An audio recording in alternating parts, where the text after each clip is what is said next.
Hey friends, Derek Toshner here, coming to you today with two demonstrations and an analogy to help you understand whether you're lifting or swinging your kettlebell. So first, why is this even important? Well, if you're swinging your kettlebell, you're going to be able to go heavier, and heavier is going to mean you're going to get stronger, more powerful, and get better results. So the main reason people lift their kettlebell is because of improper technique, and we can fix that or learn if we're lifting the kettlebell by using a towel. What I'm going to do is I'm going to take a towel and I'm going to wrap it up and stick it through the handle of my kettlebell. From here, I'm going to grab very close to the handle on the towel, and I'm going to begin my normal swing.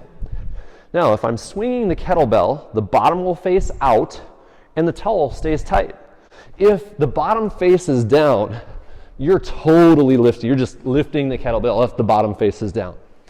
If you're kind of half swinging, half lifting, there will be a disconnect between the towel and the handle.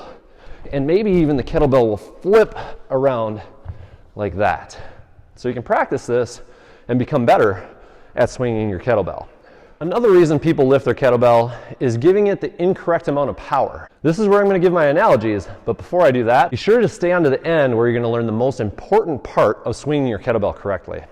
Now, for my analogy, I'm sure you've seen that little mesmerizing thing called Newton's cradle, where there's balls and they hit each other and they go back and forth and back and forth.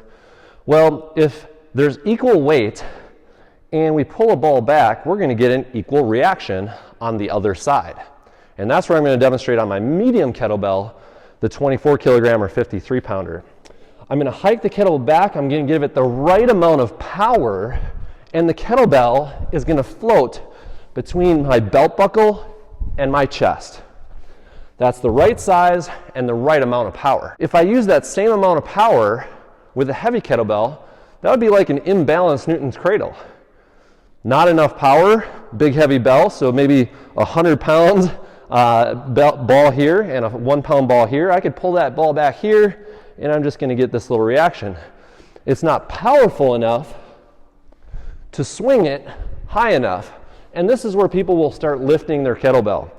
So if they don't have enough power and they grab too heavy of a kettlebell to get between their belly button or their belt buckle and their chest, they're going to finish by lifting the kettlebell up to try to get it to look like it's getting high enough. On the other end of the spectrum, if I have too much power and a little bell, like 100 pounds on this ball of the Newton's cradle and 5 pounds on this one, I could just pull it back a little bit and get this massive reaction. So if I give the little bell the same amount of power as I did on the medium bell, it's going to float above my head or about eye level. So where people start lifting this kettlebell is they're actually preventing it. They're trying to stop it from going too high.